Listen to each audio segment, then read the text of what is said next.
Well, I'm going to work on a reasonably small project today. I don't know if you saw the last video, but I got a burnt plug wire, and I have that other set of plug wires over there in that box that I want to put on that are cut to fit so I can get them away from the headers and all that stuff. So I'm going to do that, and I want to pull the distributor, look at the gear on the distributor and whatnot. So I'm just going to get after that and see what happens. The distributor is a little close to the firewall also, now that it has the super coil on it. So I may just beat that firewall back a little bit while I have the distributor out. So see what happens. Pull it apart, start running some wires.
So it's kind of funny. I just threw this thing together with like no time. So I just had the plug wires that were on the distributor. I just draped them down where they'd fit because they were too short, and ran them. That's why one of them ended up burning, because of the tall valve covers mainly, and the header style. But anyway, one of my buddies was like, "I was surprised that you didn't do your zip tie trick on those plug wires." And I was like, "Yeah, I know. Like, I typically do it on almost everything I do." And for those of you that don't know, the zip tie trick is very simple. Like, you can see you got 4 plug wires here, and you run one zip tie, usually a larger one, around the whole thing, and then you can take 3 smaller zip ties and go in between each wire.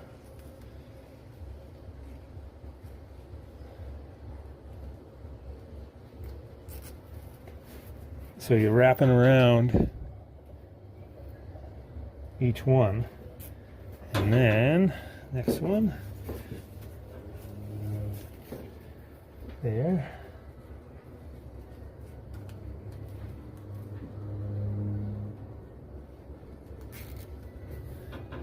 and then next one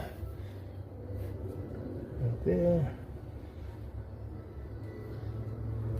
And I thought it was pretty funny that he mentioned it, because he knows me pretty well and knows I don't typically cut corners and stuff like that. But this one here, there were a lot of corners cut. I was running on no time. 18 days isn't a lot of time to tried for 16, but still 18 is not a lot of time to basically build a whole freaking car.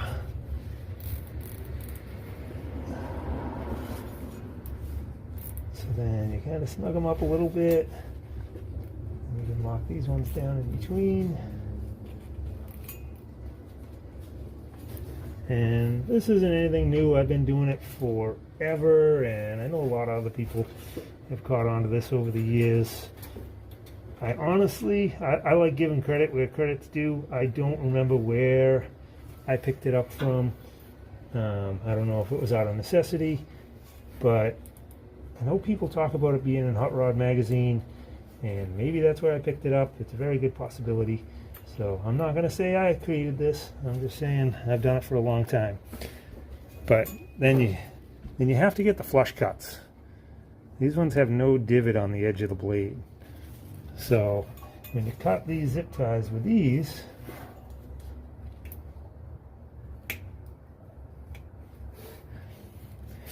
there's no pokey to cut your left.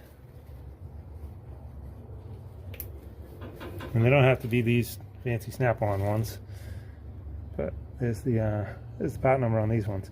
But as you can see, they're a nice flush cut. And you know what? I'll waste a zip tie for you guys.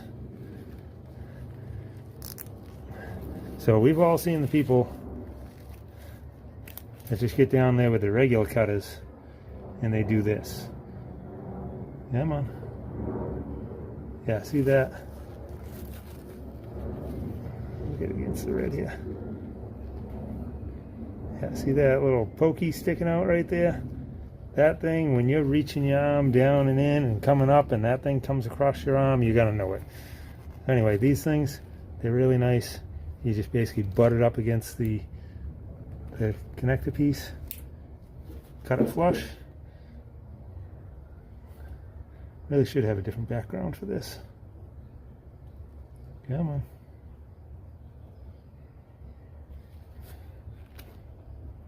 There we go. Yeah, see, there's like nothing sticking out. That's not going to hook anything at all. So, just a little trick. These things, you don't have to have these. They sell them at all the small chain stores and all that stuff and whatnot. But the good thing with these is when you do them right, let's see if I can show you. So these four are bundled right here. And then I got four more bundled down here. And then I got three bundled over here. I haven't cut the zip ties yet. And then I got two bundled right back there. And what's awesome about this, I am so sorry about this magnet that the camera's on is incredibly strong. But what it is these are all zip tied within an inch of every boot. You can rip all these plug wires off and just let them fall. And then you're going to bring them up, and they can only fit one place. They're going to line themselves right back up. You can drop them down, pull the whole distributor cap, pull the motor apart, everything. And when you drop these things back in, there's no questioning on this end. You just clip them on, and you're done. And then the other thing is you can keep them, damn, sorry about that magnet. If you can keep them in order, like number one's on the bottom, second one is the second one up, third one's the third one up, fourth one's the fourth one up, and keep them in order all the way back until you can see them maybe come up near the distributor here. Then if you have a questioning on the distributor end, you can be like, all right, so this first one goes to cylinder 2, so I know it's 2, 4, 6, 8, or 1, 3, 5, 7 on the other side. So the neater you make this, keep it out of the way of everything, but also it'll make it so you do plugs, drop them right out of the way. If you're doing headed gaskets, anything, drop them right out of the way.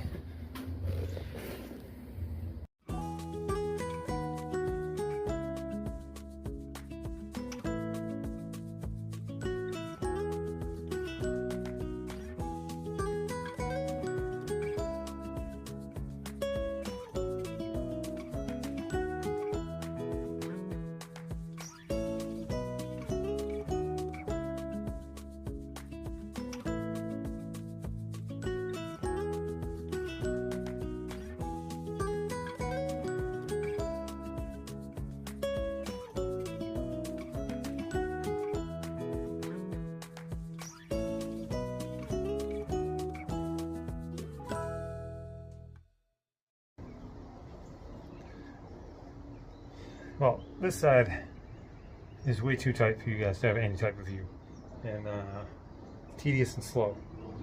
There's a saying that it goes, if you don't have time to do it right the first time, you don't have time to do it a second time. And like, it goes true for like a lot of things. And like this, had I done it as I was putting the motor together, before the brake system was in, the brake lines were in, the steering shaft was in, and the vacuum canister was in, it would have been so quick. But I had plug wires that would work, and it was good enough, and now I'm working around it. So that little bit of time earlier on is always worth it. But sometimes when you're in a rush like this build, even though you know better and you've experienced all the sides of doing it later, doing it before, doing it during, all that, sometimes you still make the bad decision. I made the bad decision. But it's not the end of the world. It's literally an extra 15 minutes longer than it would have taken me before. But still, 15 minutes when you're trying to come down to a deadline. So I'll save you guys on the time lapse. I'll get these things rooted, and I'll probably put it on when I start cutting the other ends and crimping the other ends. So that was definitely more tedious and more snaking in to get to than I wanted to. But all the bottom ends are run, and we'll show you where we landed so far. So all the wires are nice and neatly run down under the header, around, and come up behind the head where there's plenty of room.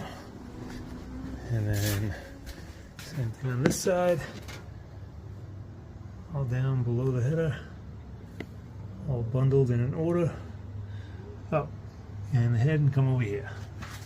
And then I just stuck all the boots on, and what I typically do is I take the plug wire where I think it looks good, and then I zip tie it in place, and I get them all where I like them zip tied, and then I know where to mark them, because I got to crimp these ends on, and those ends go inside about like so, and I know I want to cut it just after this area here and leave the inner part of it like half an inch past, so I can fold it over and get it to crimp inside so it makes a connection.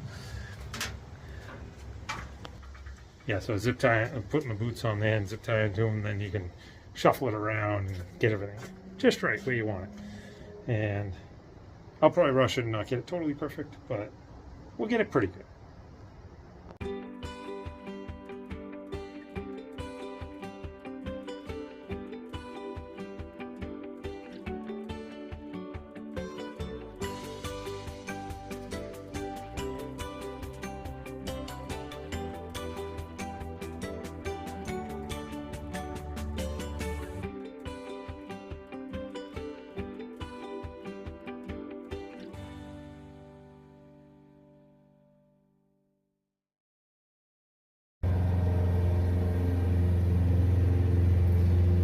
So now they're all run.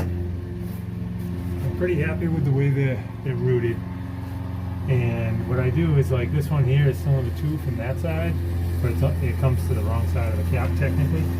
So I run it down low with these wires so they loop up. So when I'm done, I'm going to bundle these together, and it's going to look like the wires come out the correct size. So now basically what we got to do is we start cutting these off to the lengths they need to be. Sorry, my brother's running the mower again. And here we go. So, and like I mentioned, we got to put these in, which are the clips to clip it on. And we want the outside shielding cut back to about right there. But then we need a little bit of the inside piece to be able to strip and run back. So I'm going to cut it probably, I'm going to say 1/4 inch past the outside edge. And if it's right, it's right. If it's wrong, they'll all be evenly wrong.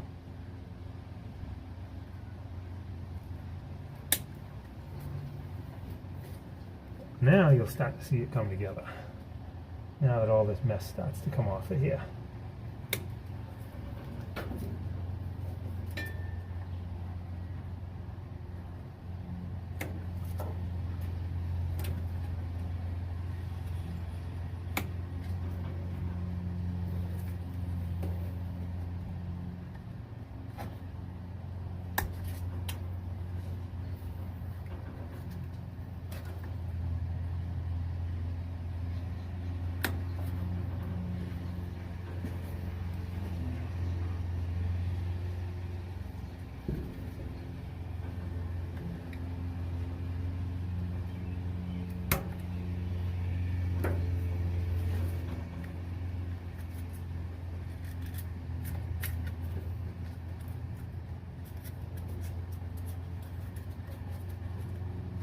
Yeah, man.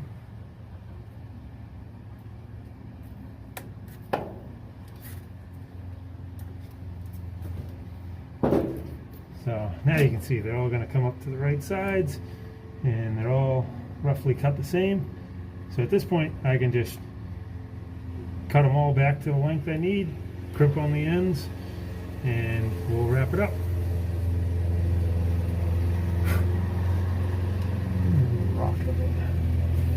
All right, switch it back to the time lapse.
And that's a pretty decent set of plug wires.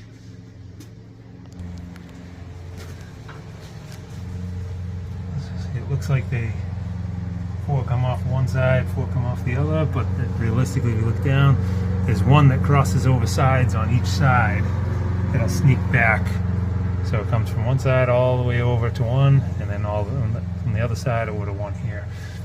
And the other plus is when you do these nice and neat like this, with the zip ties on here, not just regular clip-on wire looms that are open, like they're kind of like a C shape on all of them, where they can pop out.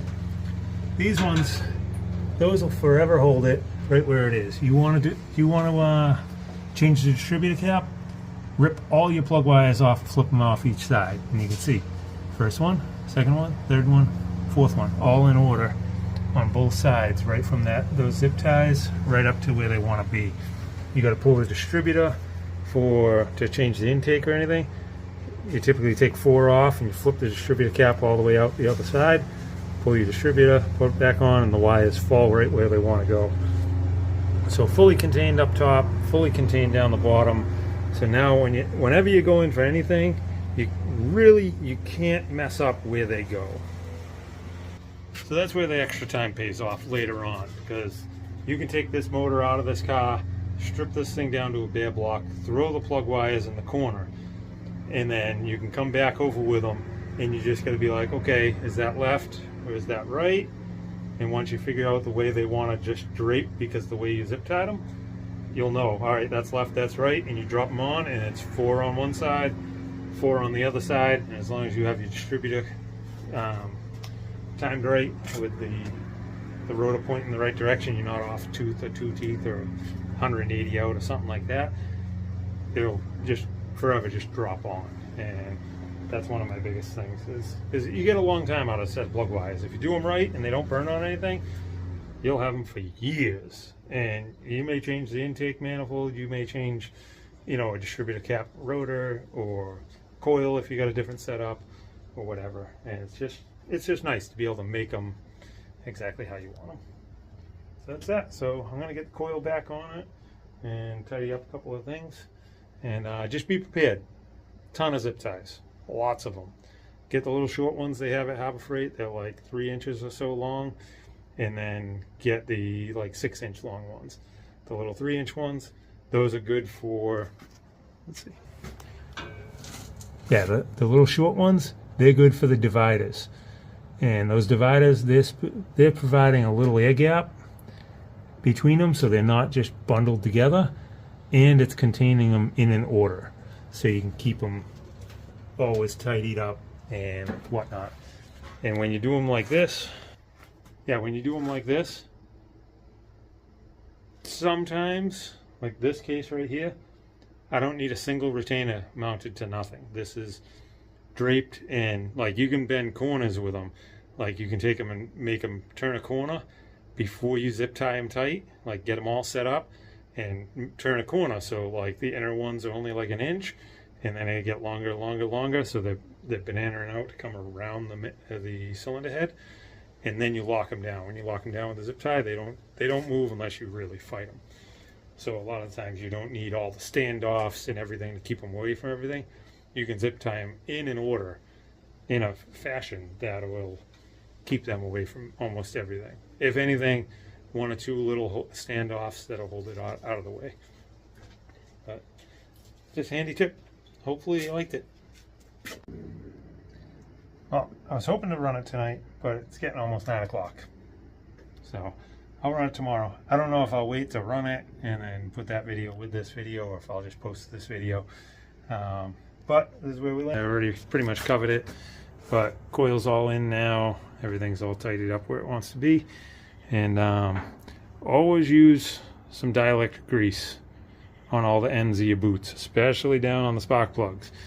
This helps with arcing out, but it also helps you get the plug wires off later on in the month. And you don't want those things fusing to the side of the spark plugs, because then you'll be cursing and everything, especially the straight boots, and you can't get your hand on them.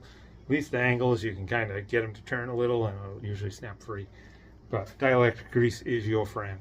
Use it, especially when you're stuffing those boots over the end of the wire. Once you make the wire and you got to pop those on, stuff it with dielectric grease. Have a rag handy. It's going to get messy, but it'll make your life a lot easier. So thanks for watching. And oh, other side note, took the bike on a little over 100-mile round trip ride today, just as a shakedown, and got a sticker on it. So I'm ready for the Mount Washington Hill Climb Monday, as long as weather permitting. Thanks again for watching.